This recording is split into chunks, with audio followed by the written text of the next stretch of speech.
All right, hey you all. So I thought I would do the video a little different this week, rather than showing you videos of companies and doing case studies like we've been doing. I thought I would address this topic head on. We're in week 7, and we're talking about chapter 12, which is motivating employees, achieving superior performance in the workplace. So here's a really basic definition of motivation. Sometimes, if we're learning something that is difficult to understand, it helps if you can define it in simple terms. Break it down to its essence, and then you'll understand the topic better. So, I'm a business professor. I have a hard time understanding physics. So, like, if I were talking about thermodynamics, I'd want to distill that down to its essence, and maybe I'd understand it a little bit better. And that's common. What I want you to think about is do the same thing for topics that you're already familiar with. So I think any of us can say what motivation is. You can describe it. You can definitely tell me what it looks like. Or if you feel motivated, you can tell me what that feels like.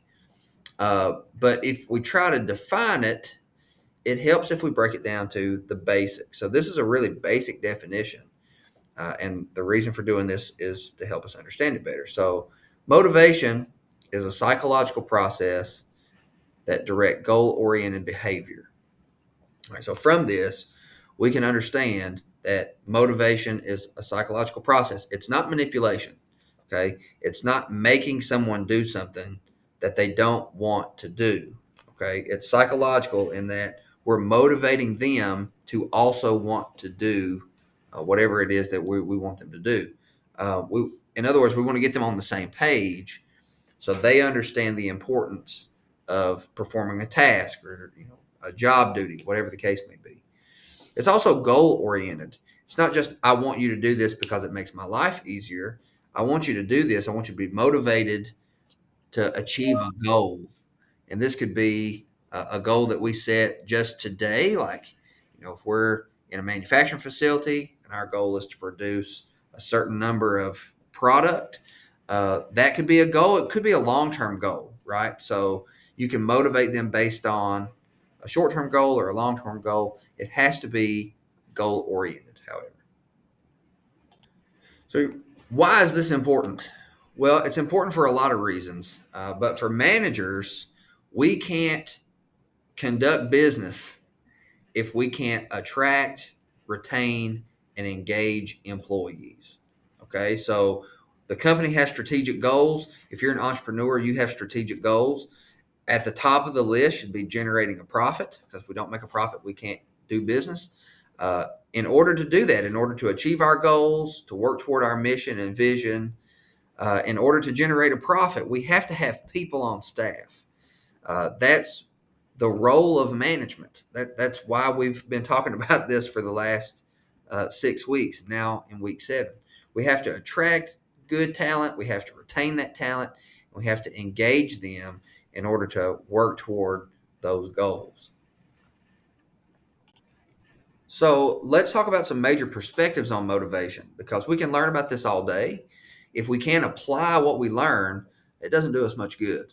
So let's talk about some theories, and then we'll also talk about some examples so that you can apply some of these theories or some of these skills in your work, be that now or in the future. So there's 4 types of theories that we're going to talk about: content theories, process theories, job design theories, and then reinforcement theory. And you can do a deep dive on any one of these by looking at your text. I could provide case studies like we've been doing in the past. Um, you can look at examples from successful businesses and which theories that they use. I want to introduce you just briefly to each one of these. The first one that we're going to talk about is content theories. So here's a list of some of the content theories that's covered in the textbook: Maslow's hierarchy of needs, McClelland's acquired needs theory, self-determination theory, Herzberg's two-factor theory.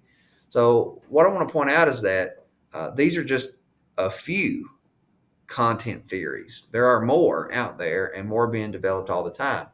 It's a theory because we can't prove that it's true. Okay, it's not a law. Um, If Maslow's hierarchy of needs were a law, we could use that across the board in every situation. That's not the case here. And you're going to hear that management and leadership are really similar, right? Obviously so.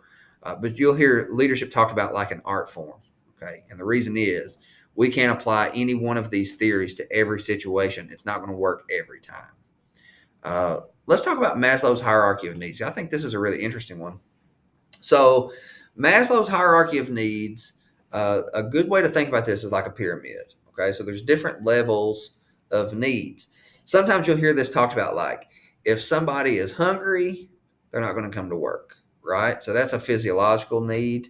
That's a very basic need. The idea is you have to meet those basic needs before you can move up to the self fulfillment needs, those self actualization needs. Um, Basic needs are down there at the bottom, psychological and safety.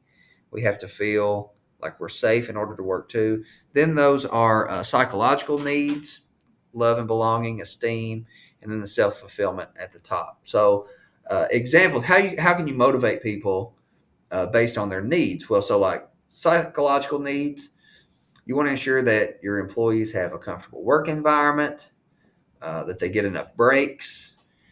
They need to have access to water, maybe a nice cafeteria, food options nearby. Think about Google here. If you guys do a Google search about Google, their headquarters, they offer a lot of services to their employees in an attempt to meet their physiological needs. Safety needs could be like job security, just a safe working environment. If you come to work and you don't know that you're safe, you're probably not going to do a great job because you're concerned about, am I safe at work today? Clear policies on workplace safety and health are important. Maybe offering health insurance and retirement benefits. That's a long term security concern. So, by offering these, you're attracting employees, you're retaining those employees, and you're motivating them to achieve goals. You're taking something out of the forefront of their mind that's distracting them from working toward those goals. Sometimes you'll hear love and belonging called social needs. This is we can motivate employees by fostering a sense of belonging and encouraging like team building activities, creating opportunities for social interaction, promoting a positive work culture. All of these are social needs.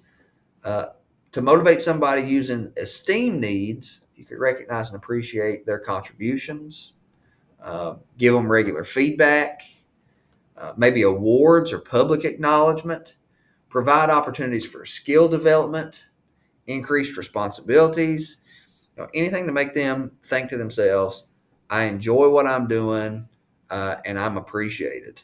Right. And then self actualization needs, those are at the tippy top. Um, to motivate somebody at this level, if all their other needs are met, and that's something I want to point out for sure, you have to meet the physiological before you can address safety.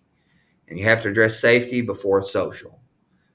It works in order. These are like building blocks, they build on each other. So if you have someone and you want to motivate them based on self actualization needs, you could offer challenging work assignments, provide them opportunities to be creative, maybe offer up paths for career advancement.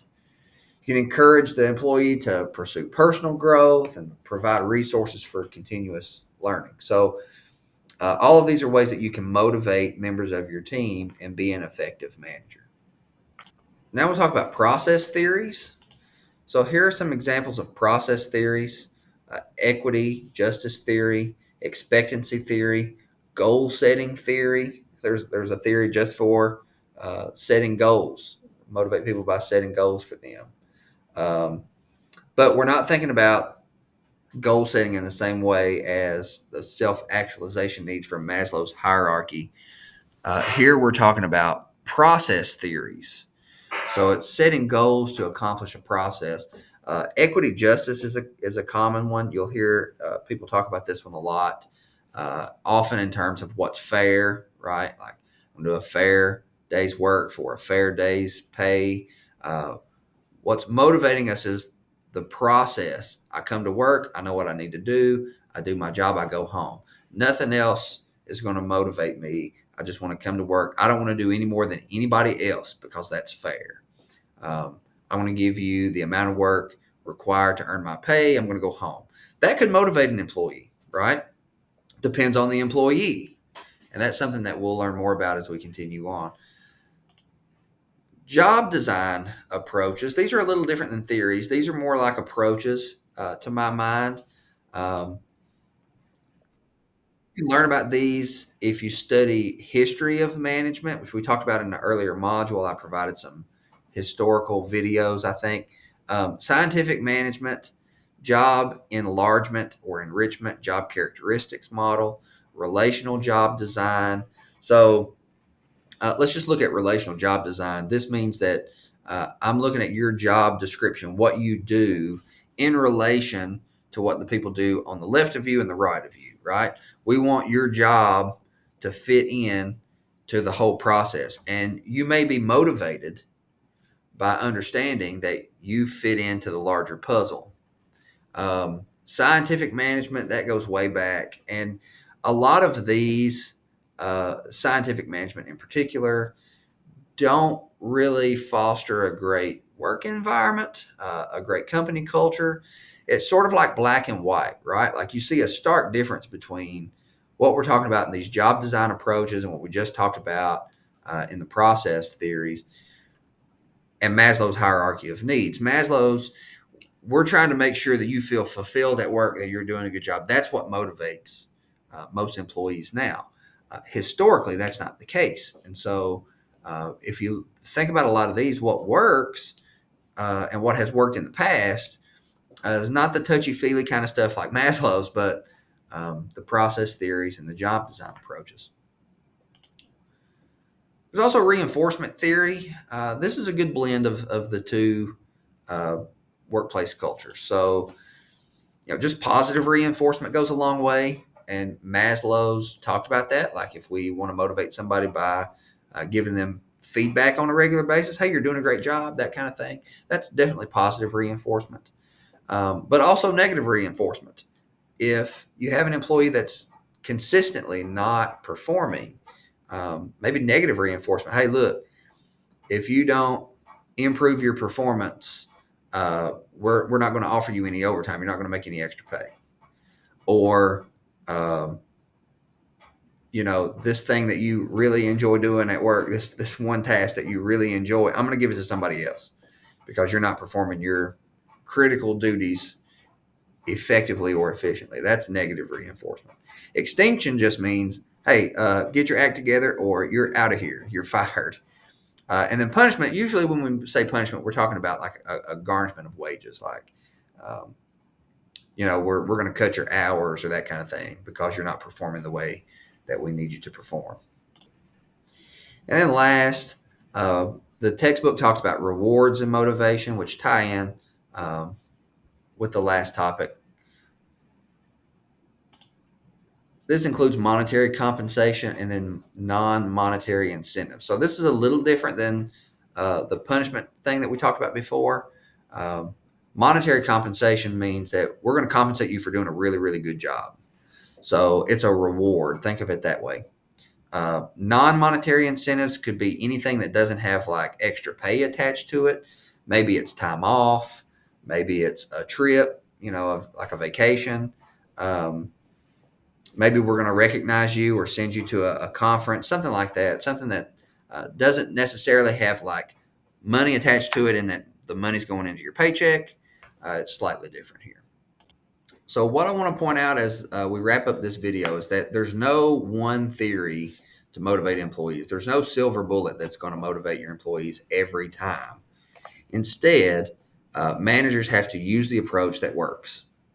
And there's a term for this in leadership that I want to introduce you to. You can do some more research or reach out if you have questions. But it's called situational leadership.